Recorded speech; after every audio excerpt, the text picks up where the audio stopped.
Hi friends, వీళ్ళంతా కూడా కాన్వెంట్లో చదువుతున్నారు.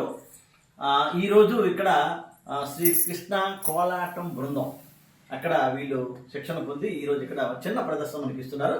అందరం చూద్దాం, ఆనందిద్దాం. Okay friends. హాయ్ ఫ్రెండ్స్, బాగున్నారా? మేము కోలాటం చేస్తాం, మీరు చూడండి.